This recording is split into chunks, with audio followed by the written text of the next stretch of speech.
9,000 కోట్ల రూపాయలు 70 లక్షల కుటుంబాల కళ్ళల్లో సంతోషం చూస్తూ ఈ సంబరాలను జరపాలని, ఈ సంబరాలకు నాతో పాటు ముఖ్య అతిథులుగా ఉప ముఖ్యమంత్రి వర్యులు బట్టి విక్రమార్క గారిని,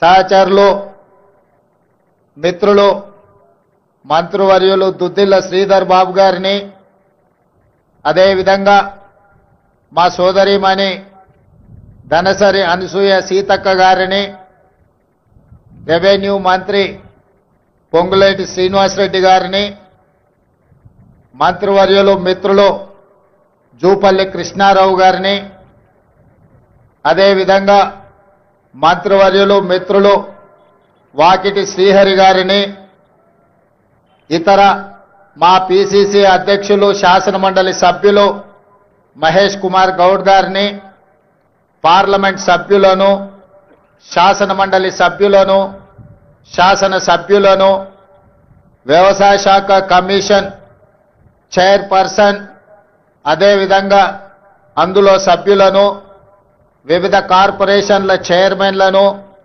వ్యవసాయ శాఖ అదేవిధంగా ఆర్థిక శాఖ అధికారులను, ప్రాణ సమానులైన వేలాది మంది రైతాంగ సోదరులను ఈ పండగ కార్యక్రమానికి ఆహ్వానించి ఇంత గొప్పగా ఇక్కడ నిర్వహించినందుకు వ్యవసాయ శాఖ మంత్రి గారిని మనస్ఫూర్తిగా నేను అభినందిస్తున్నా.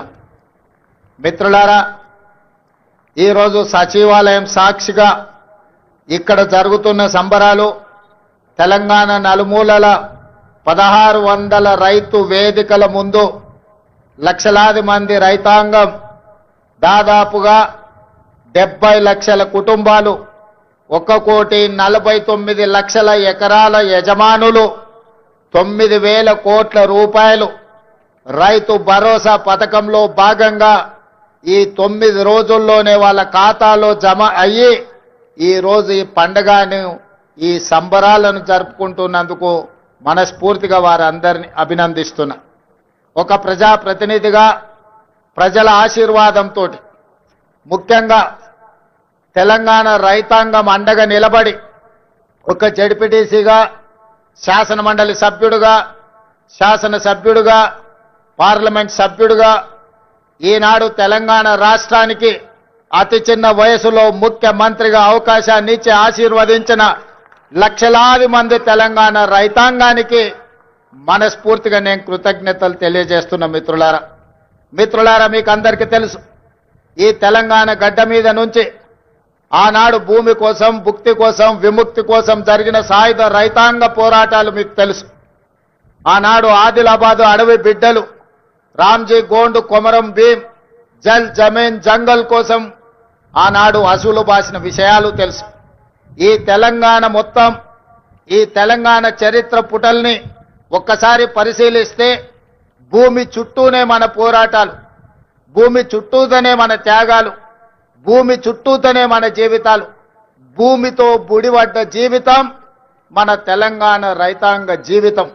ఇవాళ మన సొంత కుటుంబ సభ్యులను ఎంత ప్రేమగా చూసుకుంటామో, ఉన్న ఊరిని, సొంత భూమిని అంతే ఆప్యాయంతో, ప్రేమతో చూసుకొని ఈరోజు వ్యవసాయం దండుగానే పరిస్థితుల నుంచి వ్యవసాయాన్ని పండుగ చెయ్యాలి అని చెప్పి శ్రీమతి సోనియా గాంధీ గారి నేతృత్వంలో ఏర్పడ్డ ఆనాటి వైఎస్ఆర్ ప్రభుత్వం 2004 నాడు డాక్టర్ వైఎస్ రాజశేఖర రెడ్డి నాయకత్వంలో ఏర్పడ్డ ప్రభుత్వం ఎల్బీ స్టేడియం సాక్షిగా రైతులకు ఉచిత కరెంటును ఇవ్వడమే కాదు, 100 కోట్ల రూపాయల రైతులకు కరెంటు బిల్లులను మాఫీ చేసి ఆనాడు రైతాంగాన్ని ఆదుకున్న మొదటి సంతకం ఎల్బీ స్టేడియం సాక్షిగా డాక్టర్ వైఎస్ రాజశేఖర రెడ్డి గారు పెట్టిండ్రు.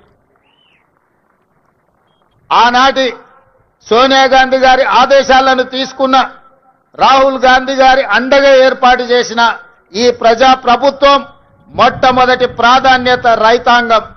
మేం ప్రధానంగా ఈ ప్రజా ప్రభుత్వంలో మా మొదటి ప్రాధాన్యత రైతులు, ఆ తర్వాత మా ఆడబిడ్డలు, ఆ తర్వాత మా తెలంగాణ ఉద్యమకారులు, విద్యార్థులు.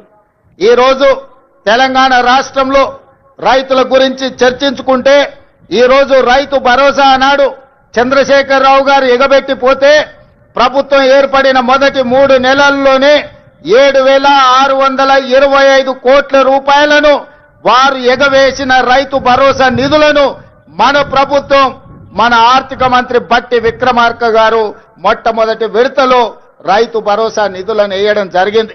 ఇదే కాదు, ఎన్నికలప్పుడు ప్రజలకు మాట ఇచ్చినాం. కాంగ్రెస్ పార్టీ అధికారంలోకి వచ్చిన వెంబడే అప్పుల్లో కూరుకుపోయిన ఈ రైతుల ఆత్మగౌరవం నిలబెట్టాలి అనంటే రైతులకు రుణమాఫీ చెయ్యాలి. ఆ రైతులకు 2 లక్షల రూపాయల వరకు రుణమాఫీ చేస్తామని ఎన్నికల సందర్భంగా మాట ఇచ్చినాం. పార్లమెంట్ ఎన్నికల సందర్భంలో రైతాంగానికి వివరించినాం. దాన్ని దృష్టిలో పెట్టుకొని మొదటి సంవత్సరంలోనే 25,35,964 మంది రైతులకు 20,617 కోట్ల రూపాయలు వాళ్ళ ఖాతాలో వేసి 2 లక్షల రూపాయల వరకు రైతుల మీద ఉన్న భారాన్ని అప్పు విముక్తి కలిగించినాం. 15 ఆగస్టు నాడు ఏ విధంగా అయితే దేశానికి స్వతంత్రం వచ్చిందో అదే 15 ఆగస్టు 2024 నాడు ఈ రైతులకు రుణం నుంచి విముక్తి కలిగించి రుణభారంని తొలగించిన ప్రభుత్వం ఈ ప్రజా ప్రభుత్వం. అదే కాదు మిత్రులారా, ఇవాళ ఆలోచన చేయండి. ఆనాడు తెలంగాణ రాష్ట్రంలో ఆనాటి ముఖ్యమంత్రి ఒక మాట అన్నాడు, శాసనసభ సాక్షిగా మాట్లాడిండు. మీరు ఒరేసుకుంటే ఉరి వేసుకున్నట్టే ఈ ప్రభుత్వం వ్యాపారం చేయదు, రైతులు పండించిన వడ్లను మేము కొనము, ఇది మా బాధ్యత కాదు అని ఆనాటి ముఖ్యమంత్రి చెప్పిండు. మరి ఆనాటి ముఖ్యమంత్రి ఆ విధంగా మాట్లాడితే మన ప్రజా ప్రభుత్వం అధికారంలోకి వచ్చిన వెంబడే రైతాంగానికి ఒక మాట చెప్పినాం, మీరు వరి పండించండి, చివరి గింజ వరకు కొంటాం, కొనడమే కాదు కనీసం మద్దతు ధర ఇవ్వడమే కాదు సన్న వడ్లు పండించండి, 500 రూపాయల బోనస్ ఇచ్చి మీరు పండించిన పంటను మేము కొంటామని తెలంగాణ రైతాంగానికి మాట ఇచ్చినాం. మా మాట నమ్మి మా మీద విశ్వాసం ఉంచి మా మీద పూర్తి నమ్మకంతో పోయిన సంవత్సరం ఈ దేశంలోనే వరి పండించడంలో మొట్టమొదటి స్థానాన్ని తెలంగాణ రాష్ట్రం సాధించింది. 2,80,00,000 మెట్రిక్ టన్నుల వడ్లను ఉత్పత్తి చేసి దేశంలోనే మొదటి స్థానంలో నిలబడ్డ తెలంగాణ రాష్ట్రం సన్న వడ్లకు 500 రూపాయల బోనస్ ఇవ్వడమే కాదు, మీరు పండించిన పంట వడ్లకు 48 గంటల్లోనే మీ ఖాతాలో నగదు బదిలీ చేసినాం. ఆనాడు తాలు పేరు మీద, ఆనాడు తడి పేరు మీద, తుట్టి పేరు మీద క్వింటాల్కు 10 కిలోలు దళారులు దోసుకుంటుంటే మనం ప్రభుత్వంలోకి వచ్చిన తర్వాత ఈ దళారులను ఈ మిల్లర్లను ఎవరైతే మోసం చేస్తుండ్రో మీ తోలు తీస్తాం, 1 కిలో కూడా తక్కువ తూకం చేసినా మీ తోలు ఒలుస్తామని చెప్పి తాలు పేరు మీద తడి పేరు మీద జరుగుతున్న దోపిడీని నిలువరించి రైతులను ఆదుకున్న చరిత్ర ఈ రోజు మన ప్రభుత్వాన్ని అని చెప్పి నేను ఈ సందర్భంగా చెప్పదలుచుకున్న మిత్రులారా ఇయాల దేశంలో తలెత్తుకొని గర్వంగా నిలబడి ఈ దేశంలోనే అత్యధికంగా వరి ధాన్యాన్ని ఉత్పత్తి చేసే రాష్ట్రం మాది. మా దగ్గర గిట్టుబాటు ధరనే కాదు 500 రూపాయల బోనస్ ఇస్తున్నామని చెప్పి గర్వంగా చెప్పుకునే రాష్ట్రం ఏదైనా తెలంగాణ దేశంలో ఉంది అంటే అది తెలంగాణ రాష్ట్రం అన్న సంగతి నేను గుర్తు చేయదలుచుకున్న మిత్రులారా. ఇవాళ మీరు ఆలోచన చేయండి. చాలా మంది అన్నారు, వాళ్ళకి తెలుసు వాళ్ళు ఏ విధంగా రాష్ట్రాన్ని దివాలా తీపిచ్చిండ్రు. ఒక క్యాన్సర్ పేషెంట్ చూడడానికి బాగా కనిపించినా కిడ్నీలు దెబ్బతిని, గుండె దెబ్బతిని, రక్తము సరైన బీపీ షుగర్లన్నీ క్యాన్సర్ ఉండి చనిపోయే ముందు ఏ విధంగా ఉంటాడో రాష్ట్ర ఆర్థిక వ్యవస్థను చంద్రశేఖరరావు గారు క్యాన్సర్ బారిన పడేసినట్టు పడేసి 8,29,000 కోట్ల రూపాయలతో మాకు అప్పచెప్పిండు మిత్రులారా. ఆనాడు ధనిక రాష్ట్రం 16,000 కోట్ల రూపాయల మిగులు బడ్జెట్తో అప్పచెప్తే 10 ఏళ్లలో 8 లక్షల కోట్ల రూపాయలు అప్పు చేశాడు. ఇవాళ వాళ్ళు గొప్పలు చెప్తున్నారు. ఆయన శనిమామ శకుని మామ అల్లుడేమో శనీశ్వర అల్లుడు ఇవాళ మాట్లాడుతున్నాడు. శకుని మామకు తగ్గట్టు శనీశ్వరపు అల్లుడు జమైండు. ఇవాళ మీరేం చేసిండ్రయ్యా రైతులకు అంటున్నాడు. ఆనాడు రైతు భరోసా ఇవ్వాలంటే కోకపేటలో భూములు అమ్మిండు, రైతు రుణమాఫీ చేయాలంటే ఔటర్ రింగ్ రోడ్డును తెగనమ్మిండు, రైతుల పేర్ల మీద అప్పులు చేసిండు, రైతుల పేరు మీద దోపిడీ చేసిండు, రైతులకు నీళ్లు ఇస్తున్నాని కాళేశ్వరం పేరు మీద 1,00,000 కోట్ల రూపాయలు కొల్లగొట్టిండు. ఇవాళ రైతుల ముసుగులో రైతు సెంటిమెంట్ను అడ్డం పెట్టుకొని ఆనాడు భూములు అమ్ముకోవడమే కాదు, ఔటర్ రింగ్ రోడ్డును తాకట్టు పెట్టడమే కాదు, 1,00,000 కోట్ల రూపాయలు కాళేశ్వరంలో కట్టడం కూలడం జరిగింది. ఇవాళ రైతు సెంటిమెంట్ను వాళ్ళ ఆదాయ వనరుగా మార్చుకున్నారు. ఇవాళ 1,000 కోట్ల రూపాయలు సంపాదించుకున్నారు. నేను ఈ వేదిక మీద నుంచి అడగదలుచుకున్నా, తెలంగాణ రాష్ట్రం రాకంటే ముందు మీ ఆర్థిక పరిస్థితి ఏంది? ఇవాళ మోయినాబాద్లో హరీష్ రావుకు ఫామ్ హౌస్ ఎట్లొచ్చింది, జన్వాడలో కేటీఆర్కు ఫామ్ హౌస్ ఎట్లొచ్చింది, గజ్వేల్ ఎర్రవల్లిలో కేసీఆర్ కు 100 ఎకరాల ఫామ్ హౌజులు ఎట్లొచ్చినాయి, ఇవాళ టీవీలు ఎట్లొచ్చినాయి, పేపర్లు ఎట్లొచ్చినాయి, 1,000 కోట్ల రూపాయల పెట్టుబడులు మీకెట్లొచ్చినాయి? మరి మీరేమో 1,000 కోట్ల రూపాయల అధిపతులుగా మారిండ్రు, మీరు ఐశ్వర్యవంతులైనరు. రాష్ట్రం ఎందుకు దివాలా తీసింది? రాష్ట్రానికి 8 లక్షల కోట్ల రూపాయలు అప్పెట్లొచ్చిందని నేను అడుగుతున్నా. 10 ఏళ్లల్లా ఆగర్భ శ్రీమంతులు మీరైనరు. అమీర్ల లాక నిజాం నవాబుల కంటే ధనవంతులుగా మీరు మారినరు. దేశంలోనే ధనిక రాష్ట్రమైన తెలంగాణ ఇవాళ దివాలా తీసింది. చివరికి 1,00,000 రూపాయల రుణమాఫీ చేస్తాన్న మీరు 4 విడతలు అన్నారు. అసలు మీరన్నారు మిత్తి మీరే కట్టా అన్నారు. అసలు లేదు మిత్తి లేదు. ఇవాళ రైతులను దివాలా తీపించిన పరిస్థితి మీది. అక్కడి నుంచి ఒక్కొక్కటిగా సరిదిద్దుకుంటూ ఇవాళ నేను చెప్పదలుచుకున్నా. ఇవాళ విద్యార్థులారా మీరు గుర్తు చేసుకోండి, మీ పాఠశాలలు మూసేసే పరిస్థితి, వేలాది పాఠశాలలు మూపించండు. ప్రభుత్వ నోటిఫికేషన్లు ఇవ్వలే. ఉద్యోగాల నోటిఫికేషన్ల కోసం ఇందిరా పార్క్ దగ్గర, లేకపోతే అశోక్ నగర్ చౌరస్తా దగ్గర, దిల్సుఖ్నగర్ చౌరస్తా దగ్గర, అమీర్పేట్ చౌరస్తా దగ్గర వేలాది మంది విద్యార్థుల నిరసన కార్యక్రమాలు ఆనాడు ఉద్యోగాల కోసం చేశారు. కానీ మన ప్రభుత్వం వచ్చిన తర్వాత మేము మీద నోటిఫికేషన్లు ఇస్తే ఇన్ని నోటిఫికేషన్లు ఎంబడెంబడే వద్దు, మేము చదువుకోలేకపోతున్నాం, నోటిఫికేషన్లను వాయిదా వేయండి. ఈ దేశంలో ఏదైనా ఒక రాష్ట్రంలో ధర్నా జరిగిందంటే అది తెలంగాణ రాష్ట్రంలోనే. 10 ఏళ్లు వాళ్ళు చేయలేని పని మొదటి సంవత్సరంలోనే 60,000 ప్రభుత్వ ఉద్యోగ నియామకాలు చేపట్టి, ఒకవేళ లెక్క తప్పంటారని ఎల్బీ స్టేడియంలో ఎక్కడైతే మేము బాధ్యత చేపట్టినామో ప్రతి నిరుద్యోగ యువకుని వాళ్ళ తల్లిదండ్రులతో అక్కడికి పిలిపించి వాళ్ళకు నియామక పత్రాలు అందించి తలలు లెక్కబెట్టి 60,000 మంది నిరుద్యోగ యువకులకు ఈ దేశంలో ఒక్క సంవత్సరంలో ఉద్యోగాలు ఇచ్చిన ప్రభుత్వం ప్రజా ప్రభుత్వం, మన ప్రభుత్వం. నేను ధైర్యంగా చెబుతున్నా, లెక్క పెట్టుకుంటా అంటే తారీఖు చెప్పు, 60,000 మందిని లైన్ గా ఇదే సచివాలయం ముందల నిలబెట్టి ప్రతి తల లెక్క కట్టి 60,000 ఉద్యోగాలు ఇచ్చినట్టు నేను నిరూపిస్తా. చంద్రశేఖర్ రావు, 10 ఏళ్లలో నువ్వు ఎన్ని ఇచ్చినావో ప్రజలకు ఒకసారి సమాధానం చెప్పు అని నేను అడుగుతున్నా. అదేవిధంగా ఇవాళ రైతులకు సంబంధించి రైతు రుణమాఫీ కావచ్చు, రైతు భరోసా కావచ్చు, రైతు గిట్టుబాటు ధర కావచ్చు, రైతులకు 500 రూపాయల బోనస్ కావచ్చు, రైతులకు ఉచిత కరెంటు కావచ్చు, రైతులకు స్ప్రింక్లర్స్ కావచ్చు, రైతులకు డ్రిప్ కావచ్చు, గిరిజన రైతాంగానికి సోలార్ గిరి వికాసంలో సోలార్ పంపు సెట్లు కావచ్చు. దేని మీద నువ్వు చర్చ చేస్తావు? వీటన్నిటిని కలిపి ఈ రోజు సివిల్ సప్లైస్ కార్పొరేషన్ నుంచి రైతులు పండించిన పంటను కొనుగోలు విషయంలో కావచ్చు 18 నెలల్లో 1,04,000 కోట్ల రూపాయలు కేవలం రైతుల మీదనే ఖర్చు పెట్టిన రైతు ప్రభుత్వం, రైతు రాజ్యం, రైతును రాజును చేసిన రాజ్యం మాది, వ్యవసాయాన్ని పండుగ చేసిన ప్రజా పాలన మాది. చర్చ చేయడానికి నువ్వు సిద్ధంగా ఉన్నవా చంద్రశేఖర్ రావు గారు అని నేను అడుగుతున్న ఈ వేదిక మీద నుంచి. మీరు కాళేశ్వరం ముసుగులో 1,00,000 కోట్ల రూపాయలు మీరు కొల్లగొడితే 18 నెలల్లో 1,04,000 కోట్ల రూపాయలు రైతాంగానికి అందించి రైతులను ఆదుకున్న చరిత్ర మాది.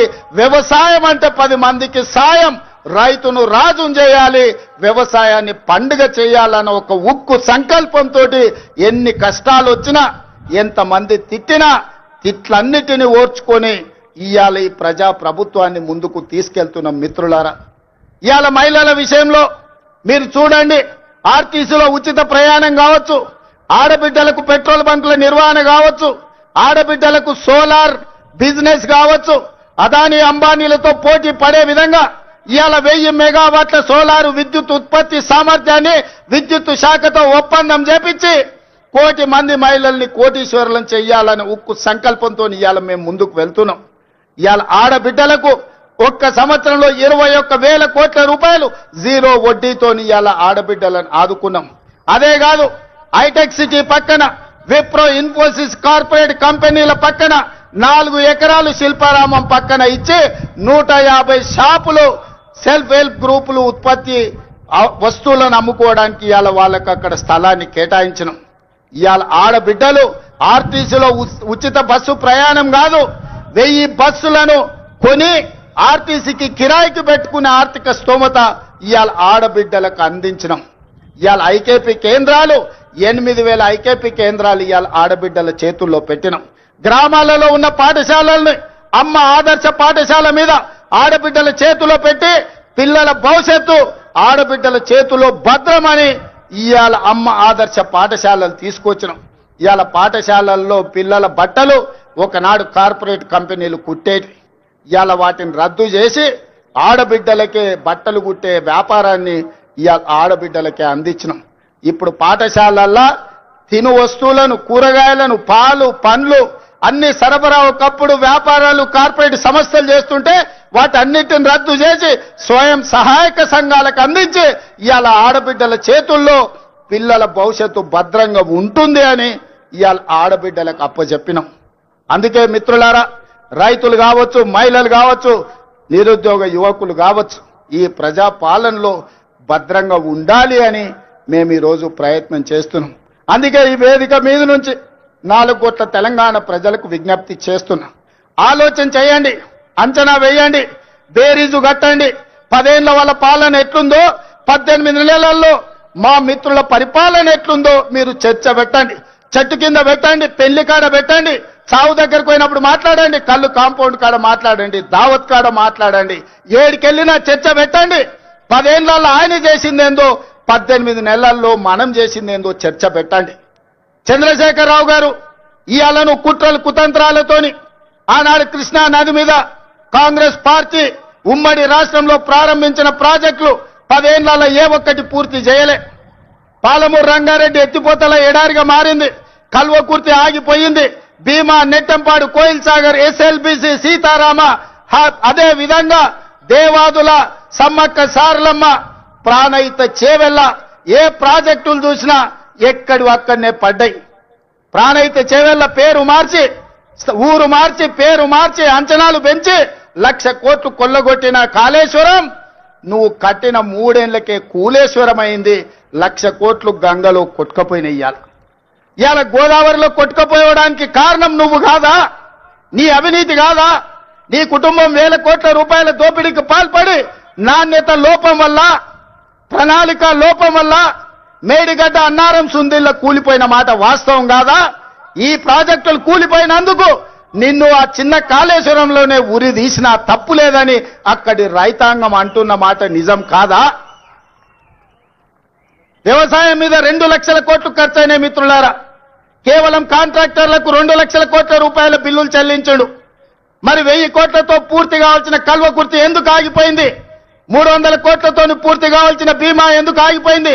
200 కోట్ల రూపాయలతో పూర్తి చేయాల్సిన నెట్టంపాడు ఎందుకు పూర్తి కాలే? ఇవాళ 6-7 వేల కోట్ల రూపాయలతో పూర్తి చేయాల్సిన సీతారామ ప్రాజెక్టు ఎందుకు ఆగిపోయింది? ఇవాళ ప్రతి ప్రాజెక్టు దేవాదుల 12,000 కోట్ల రూపాయలు ఖర్చయినాయి. ఇంకొక 3-4 వేల కోట్ల రూపాయలు ఖర్చు పెడితే ఇవాళ దాదాపుగా 4 లక్షల ఎకరాలకు నీళ్లు వస్తాయి. ఎందుకు పూర్తి చేయలేదని నేను అడుగుతున్నా.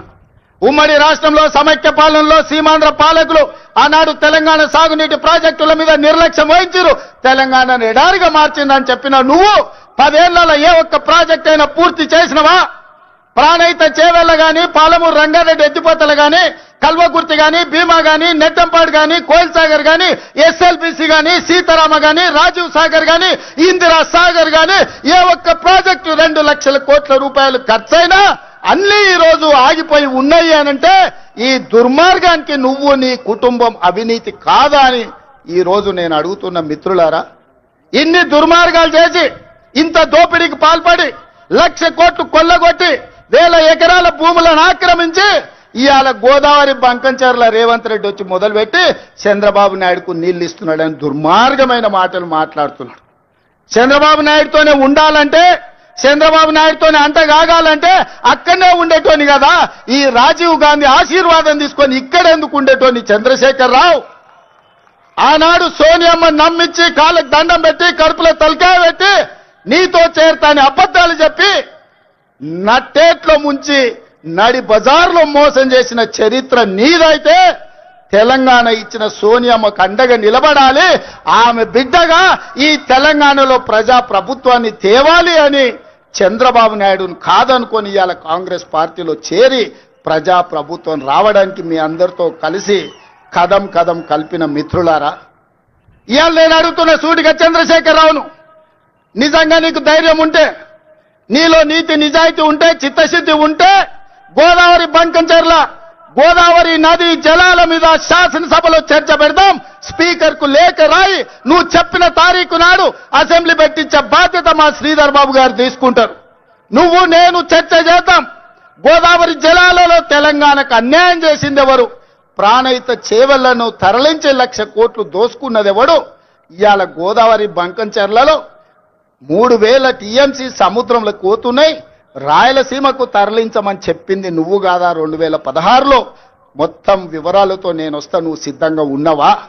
నువ్వు చెప్పినాకనే కదా ఉమాభారతి గారి ఆదేశాల మేరకు చంద్రబాబు నాయుడు గారు 2016లో ఆనాడు జీవో ఇచ్చిండు. గోదావరి నుంచి బంకంచెర్లకు నీళ్లు తరలించడానికి, హంద్రీ నీవాకు 400 టీఎంసీలు తరలించడానికి 2016లోనే జీవో ఇచ్చిన మాట వాస్తవం కాదా? 2018లో వ్యాప్కోస్ను నియమించింది నిజం కాదా? వ్యాప్కోస్ సంస్థ 400 టీఎంసీలు గోదావరి జలాలను హంద్రీ నీవాకు బంకచెర్ల ద్వారా తరలించడానికి ప్రాజెక్టు రిపోర్ట్ ఇచ్చిన మాట వాస్తవం కాదా? ఇవన్నీ నీ నాయకత్వంలో నువ్వు ఇచ్చిన బోడి ఉచిత సలహాలతోటి ఈరోజు గోదావరిలో 3,000 టీఎంసీలు నీళ్లు సముద్రంలో పోతున్నాయని నీ దిక్కుమాలిన సూచనలతోనే ఈ రోజు ఈ దరిద్రం దాపరించిన మాట నిజం కాదా? ఇవాళ నువ్వు చర్చకు సిద్ధంగా ఉన్నావా? గోదావరి జలాలను రాయలసీమకు తరలించకపోయినని రోజమ్మ పెట్టిన రాగి సంకటి రొయ్యల పులుసు తిని రాయలసీమను రతనాల సీమ చేస్తా అని చెప్పిన చవటవు నువ్వు కాదా అని నేను అడుగుతున్నా. నీకు జీవితం ఇచ్చి, నీకు బతకడానికి నీడనిచ్చి, నిన్ను ప్రజాప్రతినిధిగా చేసి తెలంగాణ ముఖ్యమంత్రిని చేసిన తెలంగాణని ఎడారిగా మార్చి వందలాది గోదావరి టీఎంసీల నీళ్లను రాయలసీమకు తరలించమని చెప్పింది నువ్వు కాదా? ఇవాళ నువ్వు సిద్ధంగా ఉన్నవా నేను అడుగుతున్న చంద్రశేఖర్ రావు గారు. నీ వంది మాగదులతో మాట్లాడించడం కాదు, నీ శనీశ్వరుడైన అల్లుడితో మాట్లాడించడం కాదు.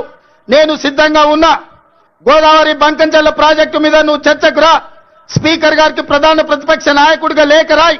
శాసనసభ సమావేశాలు పెడదాం, ఎదురెదురుగా నిలబడదాం, మాట్లాడదాం. ఎవరు నిజాలు, ఎవరు జీవోలు ఇచ్చారు, ఎవరు తెలంగాణను దెబ్బతీసిండ్రో, ఎవరు నువ్వు తెలంగాణను దోక చేసిండ్రో, ఎవరు కాళేశ్వరం కడితే కూలేశ్వరమైందో చర్చ చేయడానికి నువ్వు సిద్ధంగా ఉన్నవా? ఒకరోజు గోదావరి మీద చర్చిద్దాం, రెండో రోజు కృష్ణానది జలాల మీద చర్చిద్దాం.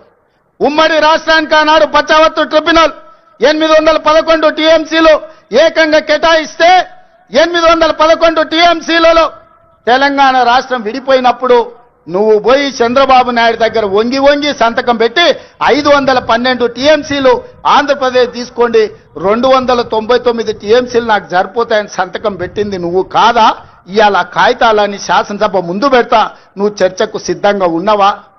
10 ఏళ్లలో ఏ ఒక్కరోజు కూడా కాగితాలు రాసుకొని పంపకాలు చేసుకున్నా 299 టీఎంసీ నీళ్లు ఎన్నడూ వాడలే.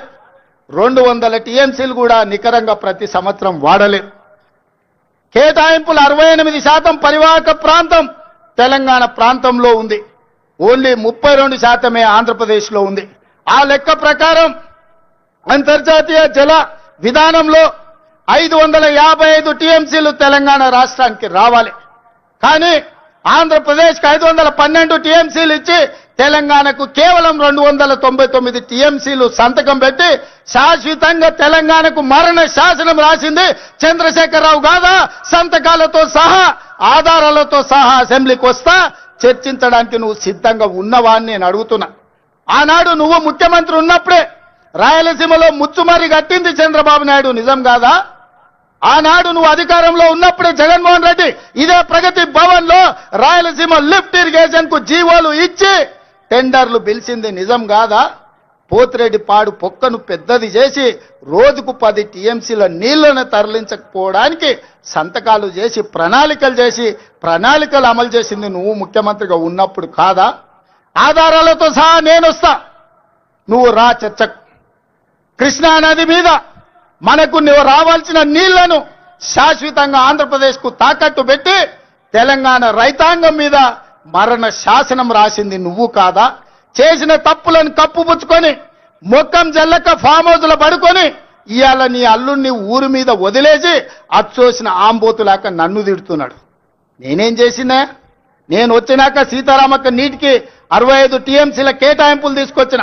ఇవాళ సమ్మక్క సారలమ్మ ప్రాజెక్టు నీటి కేటాయింపుల కోసం మోడీతో కొట్లాడుతున్నా. నువ్వు వదిలేసిన తుమ్మిడి ఏటిని ఇవాళ ఎట్లయినా కట్టి ఆ తుమ్మిడి ఏటి ద్వారా శ్రీపాద ఎల్లంపల్లి శ్రీరామ్ సాగర్ కు నీళ్లు తెచ్చి ఈ రోజు ఉత్తర తెలంగాణను సస్యం సామలం చేయాలని నేను ప్రయత్నం చేస్తున్నా.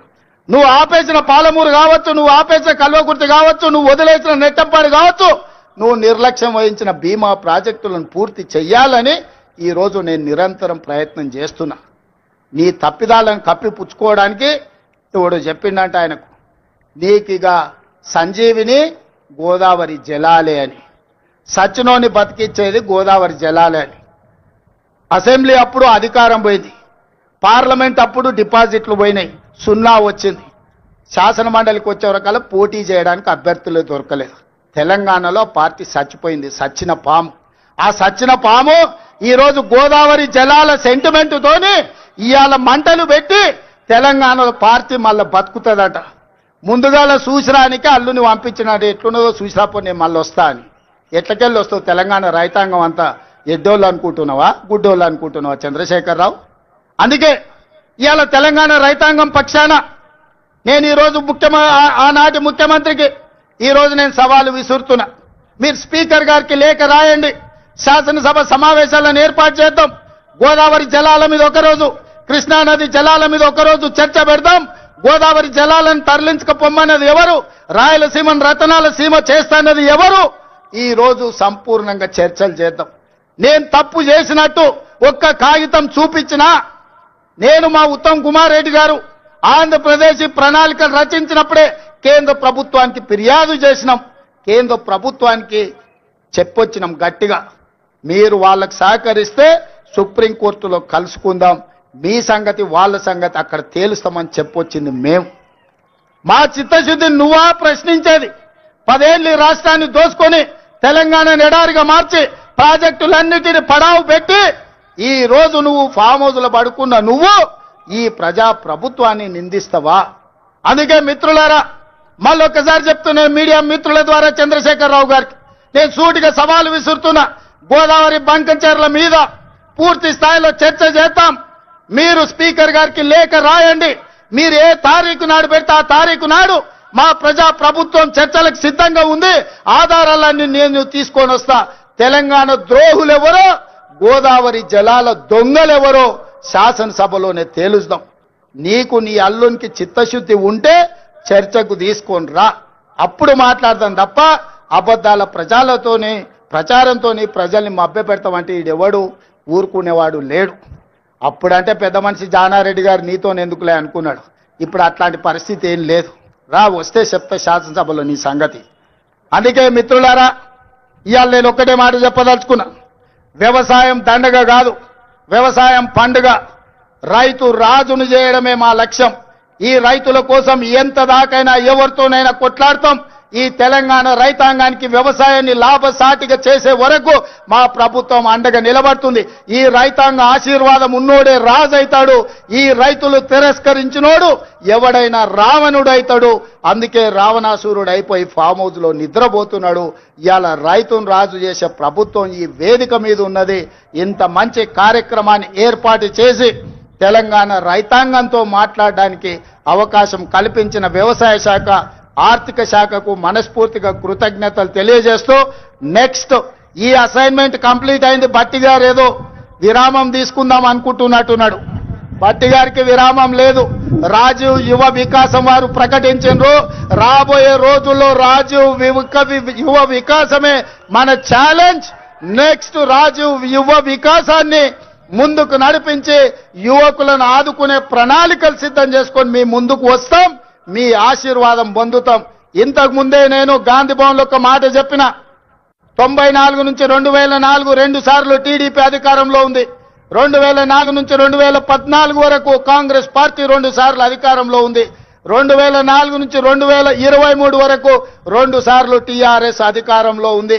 2023 నుంచి 2033 వరకు 2 సార్లు మనమే అధికారంలో ఉంటాం.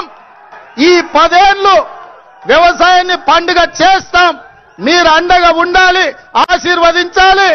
మిమ్మల్ని అందరినీ గుండెల్లో పెట్టి చూసుకునే బాధ్యత కాంగ్రెస్ పార్టీ సోనియమ్మ తీసుకుంటుందని తెలియజేస్తూ మీ అందరి దగ్గర సెలవు తీసుకుంటున్న మిత్రులారా.